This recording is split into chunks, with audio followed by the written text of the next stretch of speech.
Welcome to the WLPGA podcast series.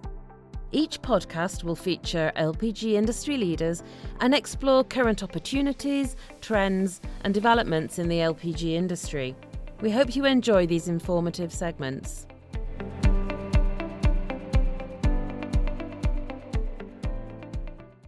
Thank you, the World LPG Association, for having me on this podcast. My name is Suyash Gupta, and I'm the Director General of the industry body, Indian Auto LPG Coalition. I'm glad to be here to be sharing India's autogas scenario. First, a quick note on who we are. We are the nodal body for the promotion of autogas in India. Our membership is composed of all key autogas players in the country, and our board includes Indian Oil, Reliance, Total, SHV, and almost all the leading LPG players in the country.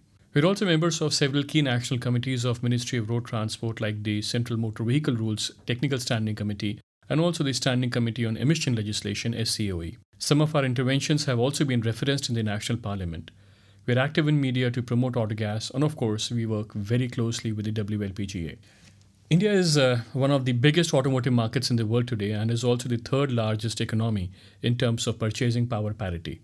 Over the last few years, India has been growing at almost 6% with a population base of 1.3 billion people. Coming to autogas, India has about 1,400 LPG stations spread across 500 plus towns and cities. Our autogas sales are 420,000 tons, which we did this fiscal. We serve an autogas vehicle base of almost 2.5 million.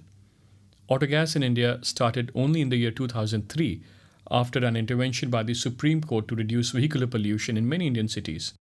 About 60% of autogas stations in India are those of government-owned Fortune 500 companies like Indian Oil, Hindustan Petroleum and Bharat Petroleum. Others being those of companies like Total, SHV, Reliance, Aegis and others. In terms of India's autogas growth, industry grew until 2009, after which it saw a decline for a few years because of the rise of international LPG prices. This was at a time when petrol and diesel pricing were subsidized by the government. This made LPG lesser competitive to both these fuels. However, after the onset of US shale gas and the significant LPG supply which came on stream, global prices fell by almost 75% around that time. Around the same time, Indian government completely deregulated petrol and diesel markets. As a result, pricing of LPG became significantly more competitive than it had ever been. So, since the year 2014, we have been looking at growth. Autogas continues to be around 40% cheaper than the gasoline pricing.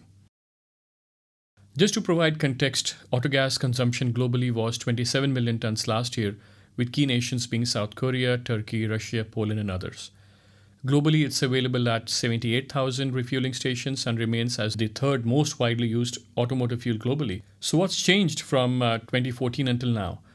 As I mentioned earlier, the first key change was the fuel price deregulation for both petrol and diesel. Second, being the completely changed dynamics with regard to the availability of LPG in India. For the past several years, with limited import capacities and prior to US shale, there understandably was a perception that not enough LPG is available for residential usage, which was a high priority.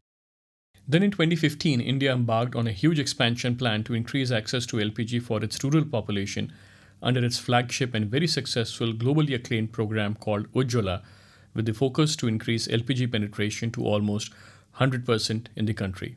This was almost unthinkable a few years ago. And this huge effort enabled setting up of massive import facilities across India's coasts. Country's import capacity would be in excess of 20 million tons in the next couple of years.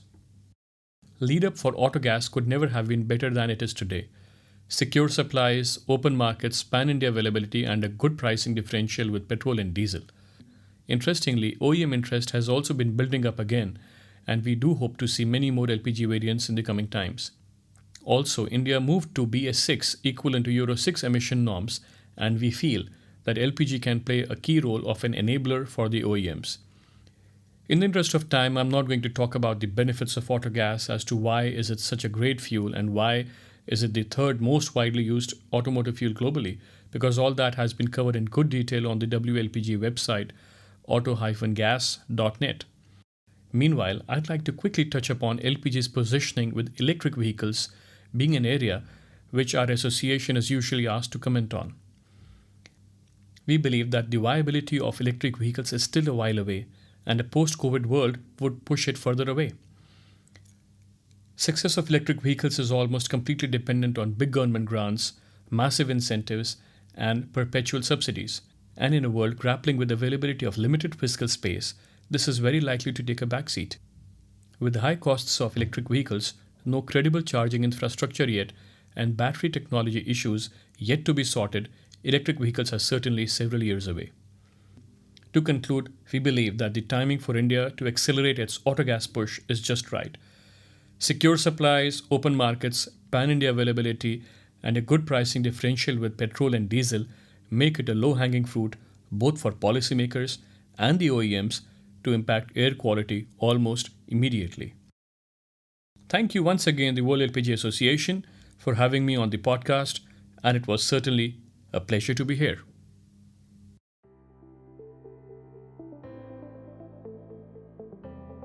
We hope you enjoyed this podcast, and we look forward to you tuning in again soon.